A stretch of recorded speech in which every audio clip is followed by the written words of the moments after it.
আরেকটা হচ্ছে ঘাটে ঘাটে চাঁদাবাজরা অস্থির করে তোলে।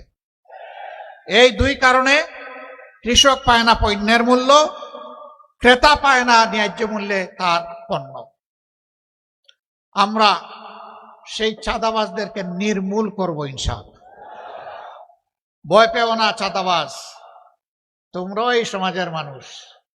আমরা ইনশাল্লাহ তোমাদের হাতেও সম্মানের কাজ তুলে দেব, তোমরাও সম্মানের সাথে বসবাস করবা। সেদিন আর মুখ লুকিয়ে তোমাদেরকে চলতে হবে না সমাজে। তোমাদের মা বাপকে কেউ চাঁদাবাজের মা বাপ আর বলবে না, তোমার স্ত্রীকে কেউ চাঁদাবাজের স্ত্রী বলে খুঁটা দেবে না। আর মাঝে মাঝে মানুষের জালে বন্দী হয়ে তোমাদেরকে বিপদে পড়তে হবে না, তোমরাও সম্মানের সাথে বসবাস করবা ইনশাআল্লাহ। এইভাবে প্রত্যেকটা হাতকে আমরা প্রত্যেকটা হাতে কাজ তুলে দিয়ে সম্মানের হাত বানাতে চাই। আপনাদের কোনো আপত্তি আছে? এই অবস্থা যদি তৈরি হয়, রাজধানীর দিকে প্রাণপণে ছুটতে হবে না ইনশাআল্লাহ। আমরা এই দেশকে ভালোবাসি, আমরা মানুষকে ভালোবাসি। চরম বিপদে আপনারা সাক্ষী, আমাদের নেতৃবৃন্দ জেলে গিয়েছেন, ফাঁসির কাস্টে ঝুলেছেন হাসতে হাসতে। দফায় দফায় আমরা আপনারা জেলে গিয়েছি। প্রিয় বাংলাদেশ ছেড়ে আমরা যাইনি, আমরা ছিলাম জীবনের, সম্পদের, ইজ্জতের ঝুঁকি নিয়ে বাংলাদেশের সাথে ছিলাম। কেন ছিলাম? কারণ এই মাটিটাকে বড় ভালোবাসি। হে মাটি, তোমাকে ফেলে যাব না। তবে আল্লাহর যদি কোনো ইচ্ছা থাকে সেটা ভিন্ন, আল্লাহ যদি কোনো দায়িত্ব পালনের উদ্দেশ্যে কোথা নিয়ে যান সেটা ভিন্ন, কিন্তু শুধুমাত্র জালিমের ভয়ে দেশ ছেড়ে পালাবো ইনশাআল্লাহ তা করব না। মহান আল্লাহর সাহায্যে ছিলাম, মহান আল্লাহর মেহেরবানিতে আছি, সুখে দুঃখে গোলাগুলি করে আপনাদের সাথেই থাকবো ইনশাআল্লাহ। আমরা যদি সময়ের কুকিল হই, তাহলে সময় যখন আসবে তখন এসে আপনাদেরকে গান শোনাবো কুহু কুহু। ও সময় যখন চলে যাবে ডানা মেলে তখন আমরা উড়ে যাব। আর যদি আমরা আপনাদের একজন হই, কোথায় যাব? আপনজন ফেলে যাব না ইনশাআল্লাহ, এখানেই থাক। বাংলাদেশের অতি গুরুত্বপূর্ণ উত্তরাঞ্চলের একটি গুরুত্বপূর্ণ জেলা, এই গাইবান্ধার মানুষের সুখ এবং দুঃখের সাক্ষী হতে আমি এসেছি। গত 15.5 বছর স্বৈর শাসনের জাতাকলে যারা পিষ্ট হয়েছেন, যে নির্যাতিত হয়েছে, সেই নির্যাতিত মানুষের কণ্ঠ হয়ে আমি এসেছি। 15.5 বছরে যে সমস্ত কচি শিশুরা বাপ হারিয়ে পিতা হারিয়ে এতিম হয়েছে, তাদের দুঃখের গল্প শোনাতে আমি এসেছি। কান্নাবাজা সেই মায়ের চোখ মুছে দেওয়ার জন্যে, যিনি তার সন্তানকে হারিয়ে প্রতিনিয়ত আল্লাহর দরবারে ফরিয়াদ করে চলছেন, জালিমরা যাকে খুন করেছে। আমি এসেছি সেই বোনটির জন্য, যৌবনে কচি বাচ্চা সহ স্বামী হারিয়ে আসছে, চোখের সামনে অন্ধকার দেখতে পাচ্ছে। আমি তাকে আমার পক্ষ থেকে সংহতি, 10 দলের পক্ষ থেকে সংহতি, সম্মান, শ্রদ্ধা এবং সান্ত্বনা যোগাতে এসেছি। আমি এসেছি সেই সমস্ত মজলুম মানুষের জন্য। স্বৈরাচারী সরকার শুধুমাত্র তার রাজনৈতিক প্রতিপক্ষ হওয়ার অপরাধে যাদেরকে তাদের ন্যায্য চাকরিটা কেড়ে নিয়েছিল, তাদের পক্ষে কথা বলতে। মসজিদের ইমাম মুয়াজ্জিনকে গায়ের জুড়ে মসজিদ থেকে বের করে দেওয়া হয়েছিল। তাদের আহাজারির সাথে আমার কণ্ঠ মিলাতে আমি এখানে এসেছি। প্রিয় গাইবান্ধাবাসী, এই যে আপনাদের পাশ দিয়ে নদীগুলা বয়ে গিয়েছে, এগুলা আল্লাহ তাআলার রহমত, নিয়ামত।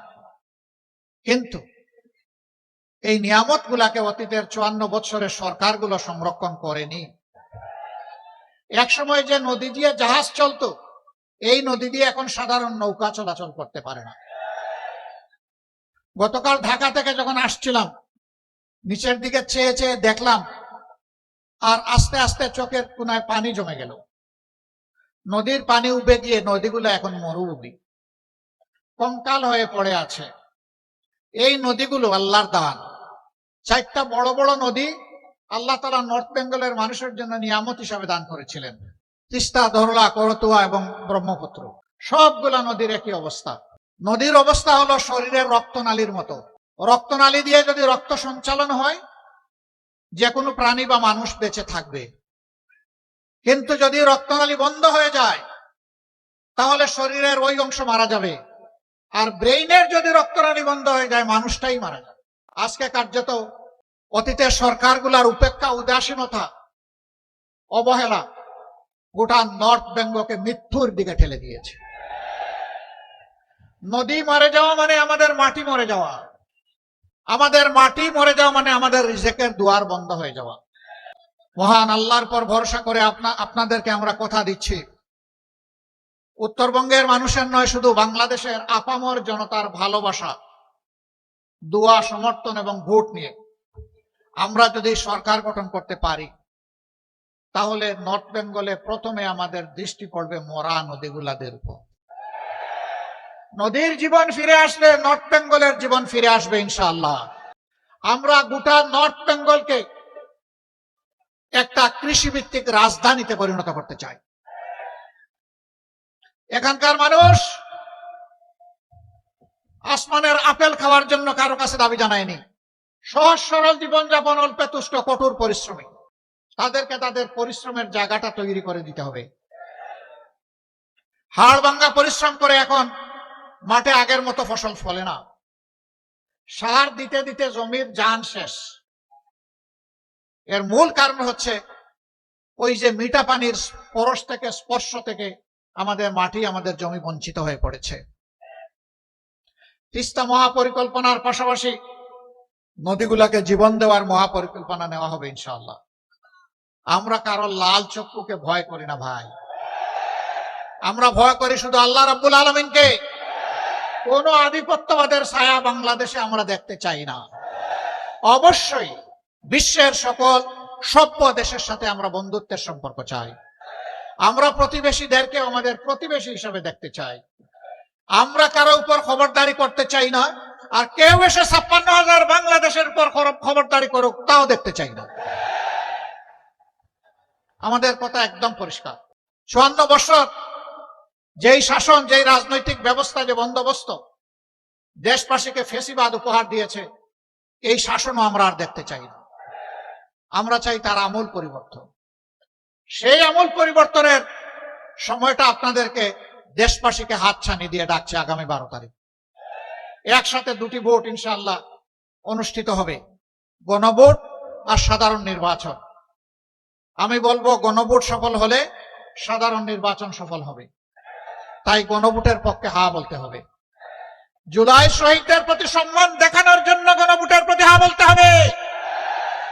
আপনাদের বুকের সন্তান আবু সাইদ বাংলাদেশকে পরিবর্তন করে দিয়ে গেছে, গোটা বাংলাদেশকে উদ্দীপ্ত করে তার জীবন উপহার দিয়ে এ দুনিয়া থেকে সে চলে গেছে। সে আওয়াজ দিয়ে গেছে, হে বাংলাদেশ, তোমাদের হাতের তালুতে আর তোমাদের ঘাড়ের উপর, হাতের তালুতে আমার রক্ত, ঘাড়ের উপর আমার লাশ আমি উপহার দিয়ে গেলাম। আমাদের স্বপ্ন বাস্তবায়নে তোমরা শহীদদেরকে ভুলে যেও না। আমরা কথা দিচ্ছি, আমরা ভুলে যাব না ইনশাআল্লাহ। ওরা কি চেয়েছিল? ওরা চেয়েছিল একটা দুর্নীতিমুক্ত বাংলাদেশ, একটা বৈষম্য মুক্ত বাংলাদেশ, একটা ন্যায় বিচারের বাংলাদেশ, একটা আধিপত্যবাদ মুক্ত বাংলাদেশ, একটা উন্নয়নের বাংলাদেশ, একটা যুবকদের আকাঙ্ক্ষার বাংলাদেশ। রাস্তায় নেমে স্লোগান দিয়েছিল, উই ওয়ান্ট জাস্টিস।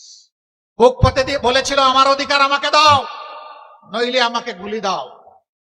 ডানা মেলে বলেছিল, বুকের ভিতরে তুমুল ঝড়, বুক পেতেছে, গুলি কর। গুলিকে পরোয়া করে নাই। হে দেশবাসী, আমরা কি আবু সাইদ ও তার সঙ্গী শহীদদের কাছে ঋণী নই? এই ঋণ পরিশোধে আপনারা প্রস্তুত আছেন? সদা জাগ্রত পাহারাদার হিসাবে সবাইকে প্রস্তুত থাকতে হবে। আকাশ, নীল আকাশ, মাঝে মাঝে আকাশে শকুনের ছায়া দেখা যায়।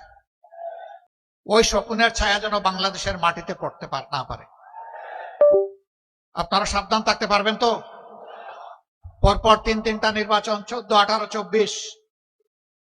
আমাদের যুব সমাজ, আমাদের সাধারণ মানুষ, আমাদের ভাইয়েরা বোনেরা একটাও ভোট দিতে পারে নাই। যুব সমাজ তাদের জীবনেও একটা ভোট দিতে পারে নাই। এবার অনেক অপেক্ষার পর আগামী 12 তারিখ আসছে। এই 12 তারিখ শহীদদেরকে সম্মান করতে গিয়ে বাংলাদেশের বস্তা পচা অতীতের 54 বছর যেই ব্যবস্থা শাসকদেরকে দুর্নীতিবাজ, চাঁদাবাজ, দখলবাজ, মামলাবাজ, হত্যাকারী, খুনি, ধর্ষক এবং আয়নাগরের নায়ক নায়িকা বানায়, তা পরিবর্তন করে দেওয়ার জন্য আমরা হা ভোট দেব ইনশাআল্লাহ। হা ভোটের পক্ষে জোয়ার তুলতে হবে। সেই হা ভোটের জোয়ারে অতীতের বস্তা পচা সমস্ত ব্যবস্থা যেন ভেসে যায়। এরপরে নর্থ বেঙ্গলের কিছু বাস্তব সমস্যা আছে। একটা তো আমি বলেই ফেললাম, নর্থ বেঙ্গলকে তিলে তিলে হত্যা করা হয়েছে। এখনো এই অঞ্চল থেকে মানুষ ছুটে রাজধানীর দিকে। 3টা বাস্তব প্রয়োজনে ছুটে: উন্নত শিক্ষা, প্রয়োজনীয় স্বাস্থ্য সেবা এবং একটা ছোট্ট একটা চাকরি। এই 3টার জন্য প্রাণপণে রাজধানীর দিকে ছুটে। আমরা মহান আল্লাহর পর ভরসা করে কথা দিচ্ছি, ঘরে বসে উত্তরবঙ্গকেই আপনারা রাজধানী বানাবেন ইনশাআল্লাহ। আমরা যুবকদের হাতে আমরা বেকার ভাতা দেব না। বেকার ভাতা বেকার তৈরির কারখানায় পরিণত হবে। আমাদের যুবকরা বেকার ভাতা চায় না। আমাদের যুবক যারা আছে তারা তাদের হাতে তাদের ন্যায্য কাজটা চায়। আমরা ইনশাআল্লাহ প্রত্যেকটা যুবক যুবতীর হাতকে আমরা বাংলাদেশের দেশ গড়ার কারিগরের হাতে পরিণত করি। আমরা তাদেরকে বাস্তব শিক্ষা দিয়ে দক্ষতা তাদের হাতে আমরা তুলে দেব। এরপরে গৌরবের সাথে দেশে হোক প্রবাসে হোক সম্মানের সাথে সে আয় রোজগার করবে, চাকরি করবে, ব্যবসা করবে ইনশাআল্লাহ। আমরা উত্তরবঙ্গকে পুরা একদম ইন্ডাস্ট্রিতে পরিণত করতে চাই। এটা সম্ভব। এখানে বাংলাদেশের শস্যের 3 ভাগের 1 ভাগ সারা বাংলাদেশকে উত্তরবঙ্গ ধান চাল সরবরাহ করে, গম সরবরাহ করে, ভুট্টা সরবরাহ করে, আম জাম সরবরাহ করে, লিচু সরবরাহ করে, পেয়ারা কুল সরবরাহ করে। এক কথায় বলতে গেলে বাংলাদেশের এটি হচ্ছে খাদ্যের একটি ভান্ডার। কিন্তু আফসোস, কৃষক তো উৎপাদিত মূল্যের সঠিক মূল্য পায় না। পণ্যের মূল্য কেন পায় না জানেন? 2টা কারণে পায় না। একটা হচ্ছে মধ্য সত্যভোগীরা এসে এখানে কামড় দেয়, আর একটা হচ্ছে গাঁটে গাঁটে চাঁদাবাজরা অস্থির করে তোলে। এই 2 কারণে কৃষক পায় না পণ্যের মূল্য, ক্রেতা পায় না ন্যায্য মূল্যে তার পণ্য। আমরা সেই চাঁদাবাজদেরকে নির্মূল করব ইনশাআল্লাহ। ভয় পেও না চাঁদাবাজ, তোমরাও এই সমাজের মানুষ। আমরা ইনশাআল্লাহ তোমাদের হাতেও সম্মানের কাজ তুলে দেব। তোমরাও সম্মানের সাথে বসবাস করবা। সেদিন আর মুখ লুকিয়ে তোমাদেরকে চলতে হবে না সমাজে। তোমাদের মা বাপকে কেউ চাঁদাবাজের মা বাপ আর বলবে না। তোমার স্ত্রীকে কেউ চাঁদাবাজের স্ত্রী বলে খুঁটা দেবে না। আর মাঝে মাঝে মানুষের জালে বন্দী হয়ে তোমাদেরকে বিপদে পড়তে হবে না। তোমরাও সম্মানের সাথে বসবাস করবা ইনশাআল্লাহ। এইভাবে প্রত্যেকটা হাতকে আমরা প্রত্যেকটা হাতে কাজ তুলে দিয়ে সম্মানের হাত বানাতে চাই। আপনাদের কোনো আপত্তি আছে? এই অবস্থা যদি তৈরি হয়, রাজধানীর দিকে প্রাণপণে ছুটতে হবে না ইনশাআল্লাহ। স্বাস্থ্য সেবার জন্য ছুটেন। আমাদের অঙ্গীকার হচ্ছে এখন 33টা জেলায় মেডিকেল কলেজ আছে, 64টা জেলার মধ্যে 31টা বাকি আছে। আমরা পর্যায়ক্রমে ইনশাআল্লাহ সব জায়গায় মেডিকেল কলেজ গড়ে তুলব এবং সব জায়গায় সরকারি, বেসরকারি বা যৌথ উদ্যোগে বিশেষায়িত হাসপাতাল ক্রমান্বয়ে গড়ে তোলা হবে ইনশাআল্লাহ। এই সুবিধা যদি আপনি গাইবান্ধায় বসে পান, আপনি ঢাকায় যাবেন কেন? আপনার সময় এবং অর্থের অপচয় করবেন কেন? সেখানে গিয়ে অসহায়ের মতো আপনাকে ঘুরতে হবে কেন? এখানে তো বাড়িতে বসেই আপনি সেই সেবাটা নিতে পারবেন। শিক্ষার ক্ষেত্রে এখন বলবেন ডাক্তাররা এসে এখানে থাকবে কিনা? থাকবে। যখন সে দেখবে মানসম্মত শিক্ষা প্রতিষ্ঠান এখানে পরিচালিত হচ্ছে, গড়ে উঠেছে, তার সন্তানের শিক্ষা দীক্ষায় কোনো সমস্যা হবে না, তখন সেও সানন্দে এখানে থাকবে। 2টি কারণে। একটি হলো জীবন এখানে সহজ, পণ্যের দাম এখানে কম এবং সে তাজা সবকিছু পাবে। সবচেয়ে বড় কথা হলো, শহরের একটা কবিতা আছে, ইট পাথরের বাড়ি হেতা ইট পাথরের ঘর, কেহ নহে কারো হেতা সবাই সেতা প। এ হচ্ছে জড় সভ্যতার কবিতা। আর গ্রামে যখন আসবে তখন দেখবে যে মানুষ বড়ই প্রাণ খোলা, মানুষ সম্মান করে, ভালোবাসে, মর্যাদা দেয়, যেটা শহরে পাওয়া যায় না। মানুষের ভালোবাসার জালে তারা বন্দী হয়ে এখানেই থাকবে ইনশাআল্লাহ। আমরা এই তিনটা জিনিস যদি নিশ্চিত করতে পারি, উন্নত শিক্ষা, মানসম্মত স্বাস্থ্য সেবা এবং সকলের হাতে হাতে কাজ, তাহলে আলহামদুলিল্লাহ নগর আর সাগরের ব্যবধান দূর হয়ে যাবে, কোনো ব্যবধান থাকবে না। আমরা আর মরুভূমির বাংলাদেশ দেখতে চাই না, আমরা উর্বর বাংলাদেশ গড়ে তুলব। উর্বর হবে আমাদের জনশক্তি, উর্বর হবে আমাদের মাটি। আমরা এই দেশকে ভালোবাসি, আমরা মানুষকে ভালোবাসি।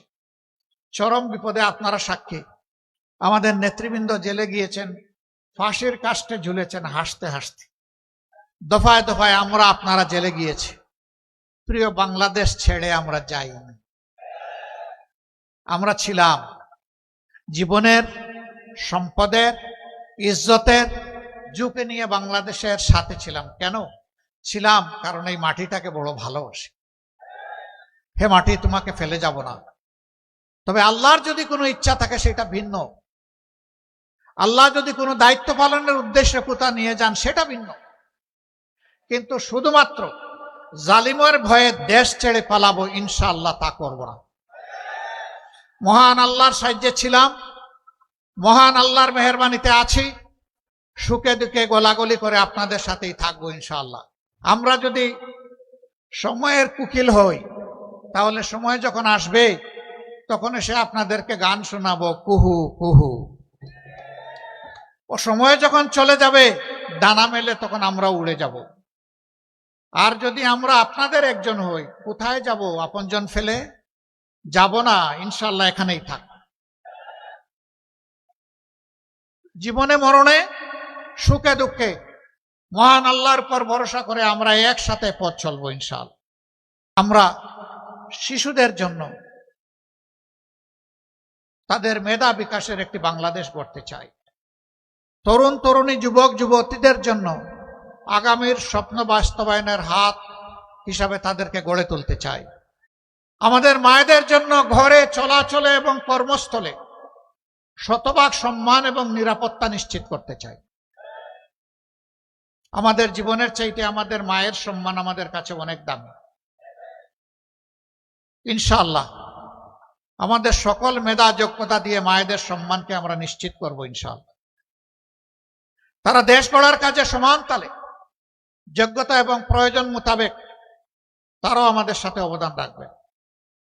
তারা আমাদের কৃষিক্ষেত্রে কাজ করেন না, তারা বাড়ির আশেপাশে বাগান লাগান না, তারা স্কুলের শিক্ষকতা করেন না, তারা সেনাবাহিনীতে চাকরি করছেন না। রাসূল করিম সাল্লাল্লাহু আলাইহি সাল্লাম তার জমানায় আমাদের মাদেরকে নিয়ে যেতেন যুদ্ধের ময়দানে যোদ্ধা হিসাবে। যুদ্ধের চাইতে কঠিন কোনো কাজ আছে? যদি যুদ্ধে মাদেরকে আল্লাহ রসুল সামিল করে থাকেন, তাহলে রাষ্ট্রের সকল কাজে তারা শরীক থাকবেন ইনশাআল্লাহ। এখন যে দুইটি জিনিসের অভাব, সেই অভাব পূরণ হবে ইনশাআল্লাহ। একটা কর্মক্ষেত্রে সম্মান নাই, আর একটা কর্মক্ষেত্রে নিরাপত্তা নাই। আমরা তাদেরকে কথা দিচ্ছি, আপনাদেরকে মায়ের সম্মান দিব এবং জান প্রাণ দিয়ে আপনাদের নিরাপত্তা নিশ্চিত করব ইনশাআল্লাহ। সব কিছুর উপর অগ্রাধিকার পাবে মায়েদের দিক। সেই বাংলাদেশটা আমরা গড়তে চাচ্ছি। আপনারা কি একটু আমাদের সাথে থাকবেন? ইনশাআল্লাহ যদি আপনারা থাকেন, তাহলে ইনশাআল্লাহ আল্লাহর পর ভরসা করে আমরা এগিয়ে যাব। উত্তরবঙ্গে একাধিক কৃষি বিশ্ববিদ্যালয় আমাদের প্রয়োজন, কারণ এটা কৃষির উর্বর ক্ষেত্র। সেরকম কোনো বিশ্ববিদ্যালয় নাই। হাজী দানেশ বিজ্ঞান ও প্রযুক্তি বিশ্ববিদ্যালয় এটা কৃষি বিশ্ববিদ্যালয় না। বেগম রোকেয়া বিশ্ববিদ্যালয় এটি একটি সাধারণ বিশ্ববিদ্যালয়। আমরা ফিল করি, সকল কিছু যাচাই বাছাই করে উত্তরবঙ্গে একাধিক কৃষি বিশ্ববিদ্যালয় হওয়া প্রয়োজন। এই ক্ষেত্রে আমাদের বিবেচনায় আশা করি গাইবান্ধা অগ্রাধিকার পাবে ইনশাআল্লাহ। মেডিকেল কলেজের কথা আগেই বলেছি। এখানে ইপিজেড করার সিদ্ধান্ত হয়ে আছে, বাস্তবায়ন নাই। ইপিজেড এখানে হওয়া উচিত কর্মসংস্থানের জন্য এবং আমাদের উৎপাদিত যে সমস্ত পণ্য আছে সেইগুলাকে প্রসেসিং করা, বাজারজাত করা, বিশ্ব বাজার ধরার জন্য, বাংলার বাজার ধরার জন্য প্রয়োজন আছে। আমরা অবশ্যই এটার দিকে মনোযোগ দিব ইনশাআল্লাহ, আপনারা দোয়া করবেন। তারপরে বালাসী বাহাদুরপুর নাকি না বাহাদুরাবাদ, একটা সেতু দুই দিককে বিচ্ছিন্ন করে রেখেছে। আমরা চেষ্টা করব দুইটাকে জোড়া দিয়ে দিতে, আপনারা দোয়া করবেন ইনশাআল্লাহ। এটা বড় কাজ নয়, বড় মনের প্রয়োজন, বড় ভীষণের দরকার। আমাদের চুরির টাকাগুলো যদি আমরা ফেরত পাই আর নূতন চোরদের হাত যদি আমরা অবশ করে দিতে পারি, বাংলাদেশের উন্নয়ন লাফিয়ে লাফিয়ে হবে ইনশাআল্লাহ, লাফিয়ে লাফিয়ে হবে। আপনারা দোয়া করবেন। তারপরে ফুলচুড়ি সাগাটা নদী শাসন না, শুধু ফুলকড়ি সাগাটা না, সকল নদীগুলোকে শাসন করব না। মানুষ বলে নদী শাসন, শাসন করলে তো ওরা ভয় পাবে, নদীগুলো কান্নাকাটি করবে, দুঃখ পাবে না। নদীকে আপন করে তুলে নিব, আমাদের সন্তান বানাবো প্রত্যেকটা নদীকে ইনশাআল্লাহ। নদীগুলাকে, সন্তানকে যেভাবে মানুষ লালন পালন করে, আমরা নদীগুলাকে কুলে নিয়ে সেইভাবে লালন পালন করব ইনশাআল্লাহ। নদীমাতৃক বাংলাদেশ। আমরা এক সময় নদীর কূলে আমরা গিয়ে বসে যাব, মা এখন আমাদের নৌকাটা নিয়ে তুমি চলো, আমাদের জাহাজ নিয়ে চলো, আমাদের লঞ্চ নিয়ে চলো, যা বন্ধ হয়ে আছে। আপনারা দোয়া করবেন। চলার পথে অনেক বাধা আছে, ষড়যন্ত্র আছে। সেই বাধা ষড়যন্ত্র আল্লাহ তাআলা যেন অতিক্রম করতে আমাদেরকে সাহায্য করেন। আমি পরিশেষে ন্যায় এবং ইনসাফের প্রতীক দাঁড়িপাল্লায় 10 দলের পক্ষ থেকে 5টি আসনে এখানে 5 জনকে মনোনয়ন দেওয়া হয়েছে। সবাইকে আপনারা চিনেন। তারপরে আমার নৈতিক দায়িত্ব আপনাদের কাছে আমাদের ভাইদেরকে আমানত হিসেবে উপহার দিয়ে যাওয়া। আপনারা এই আমানত কবুল করবেন, সাথে থাকবেন, পাশে থাকবেন, লড়ে যাবেন, আল্লাহর পর ভরসা করে বিজয় ছিনিয়ে আনবেন। আপনাদেরকে মুবারকবাদ। 1 নম্বর আসনে জনাব অধ্যাপক মাজেদুর রহমান, এই আসনে আগেও জামাতে ইসলামীর প্রতিনিধিদেরকে এলাকার মানুষ তারা নির্বাচিত করেছিলেন। আমরা সেই এলাকার মানুষকে ধন্যবাদ জানাই, কৃতজ্ঞতা জানাই। এবার আমরা তার হাতে ইনসাফের প্রতীক পাল্লা তুলে দিলাম। ধরো, ছেড়ে দিলা কেন? তোমার হাতে তুলে দিচ্ছি তো, তুমি তো ধরবা। আপনারা ইনসাফের প্রতীকের সাথে থাকবেন ইনশাআল্লাহ। এসপায়ার বাংলাদেশ, আমাদের স্বপ্নের বাংলাদেশের সাথে থাকবেন। সবাইকে ধন্যবাদ।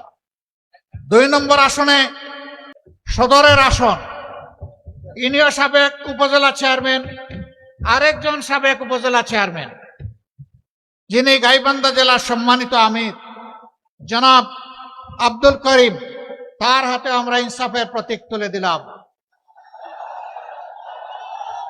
এই মানুষগুলাকে দেখতে মায়া লাগে, আসলেই লাগে। হ্যাঁ, যারা দেশ এবং জাতির জন্য পেরেশান হয়ে কাজ করে, মানুষের অন্তরে আল্লাহ তাআলা তাদের প্রতি ভালোবাসা তৈরি করে দেয়। আমরা দোয়া করি এই গাইবান্ধা জেলার প্রত্যেকটি ঘরে ঘরে সেই ভালোবাসার মানুষ যেন আমাদেরকে দান করেন। সবাইকে ধন্যবাদ। 3 নম্বর আসনে অধ্যক্ষ মৌলানা নজরুল ইসলাম সাহেব, ডান দিকে আসেন ভাই, বামে দিব না, ডানে আসেন। আমরা ডানপন্থী রে ভাই, ডানে আসেন। আলহামদুলিল্লাহ। আমরা কোন পন্থী? আমরা কোন পন্থী? ডানপন্থীরাই আল্লাহর মায়ার মানুষ। আল্লাহ তাআলা 2টা পন্থা দান করেছেন, একটা ডান পন্থা, একটা বাম পন্থা। আমরা ইনশাআল্লাহ ডানপন্থী। ওনার হাতে আমরা তুলে দিলাম ইনশাআল্লাহ। তিনিও সাবেক উপজেলা চেয়ারম্যান, একজন নির্যাতিত মানুষ, যাকে আজীবনের জন্য অন্যায়ভাবে শাস্তি দেওয়া হয়েছিল। ও মওলা, তুমি যারে রাখো তারে মারে কে, আর তুমি যারে ধরো তারে ছাড়ে কে? আপনারা আছেন এই ভাইটির সাথে, ধন্যবাদ আপনাদেরকে। তারপরে গাইবান্ধা জেলার সাবেক আরেক আমির, বিশিষ্ট চিকিৎসক, সমাজসেবক, যিনি গরিবের বন্ধু বলে পরিচিত, আমাদের ভাই জনাব ডাক্তার আব্দুর রহিম সরকার। তিনি সরকারে নামের দিক থেকে আছেন, আগামীতে তিনি ইনশাআল্লাহ সত্যিকারের সরকারের অংশ হবেন ইনশাআল্লাহ। আপনারা তার জন্য বুক ভরে দোয়া করবেন, তার বিজয়ের জন্য ইনশাআল্লাহ আপনারা লড়ে যাবেন সমান তালে। সর্বশেষ গাইবান্ধা 5 আসনে সাগাটা ফুলছড়ি, এই আসনে আমরা গাইবান্ধাবাসীকে একজন বীর মুক্তিযোদ্ধা আমাদের পক্ষ থেকে উপহার দিচ্ছি, জনাব আব্দুল ওয়ারেস। তার হাতেও আমরা ইনসাফের প্রতীক দাড়িপাল্লা তুলে দিলাম। ওনারা যুদ্ধ করেছেন 71 সালে, একটি ন্যায় ইনসাফ সাম্যের, একটি অগ্রগতি উন্নয়নের, একটি নিরাপদ বাংলাদেশ দেখার জন্য। তাদের সেই আকাঙ্ক্ষা পূরণ হয় নাই, আপনাদের কাছে আমরা লজ্জিত। এবার যেন সেই আকাঙ্ক্ষা পূরণ হয়ে আল্লাহ তুমি আমাদেরকে সাহায্য করো। আপনাদের সকলকে মোবারকবাদ। আচ্ছা, সবাই একটু পাল্লা সহ হাত তুলেন, পাল্লা হাতে নেন আর হাতটা তুলেন। 5 জনকে আপনারা একসাথে দেখে নেন। মহান রবের দরবারে সাহায্য চাই, হে আল্লাহ এই জেলাটাকে তুমি ন্যায় ইনসাফের জন্য কবুল করো, তোমার দিনের জন্য কবুল করো, মানবতার জন্য কবুল করো। সকল ধর্ম বর্ণের মানুষের উপর আমরা যাতে ইনসাফ করতে পারি আমাদেরকে সাহায্য করো। সকল ধর্ম বর্ণের মানুষকে নিয়ে সুন্দরভাবে একটা সুন্দর দেশ, অহিংস একটা বাংলাদেশ যাতে আমরা গঠন করতে পারি, একটা ঐক্যবদ্ধ বাংলাদেশ গঠন করতে পারি। আল্লাহ তাআলা তুমি আমাদেরকে সাহায্য করো। আপনাদেরকে ধন্যবাদ। মূল্যবান সময় কুরবানি ত্যাগ করে এখানে এসেছেন, কথা শুনেছেন, আমাদেরকে আপনারা দোয়া করে দেবেন। আমরা আপনাদের অন্তরে ভালোবাসার একটা বিছানা চাই। অলিক কোনো কথা আপনাদেরকে বলি নাই, অসম্ভব কোনো ওয়াদা আপনাদেরকে দেই নাই। যা বলেছি ইনশাআল্লাহ আল্লাহ তৌফিক দিলে তার উপরই ভরসা করে তা বাস্তবায়ন হবে ইনশাআল্লাহ। এবং সেই বাস্তবায়ন করা অর্থাৎ ওয়াদার ওয়াজিব পূরণ করা হবে আমাদের দায়িত্ব। আমাদের জন্য দোয়া করবেন। আল্লাহ হাফেজ। বাংলাদেশ জিন্দাবাদ। 10 দলীয় নির্বাচনী ঐক্য জিন্দাবাদ। বাংলাদেশ জামাতে ইসলামী জিন্দাবাদ। দাড়িপাল্লার বিজয় হোক। আসসালামু আলাইকুম ওয়া রাহমাতুল্লাহি ওয়া বারাকাতুহু।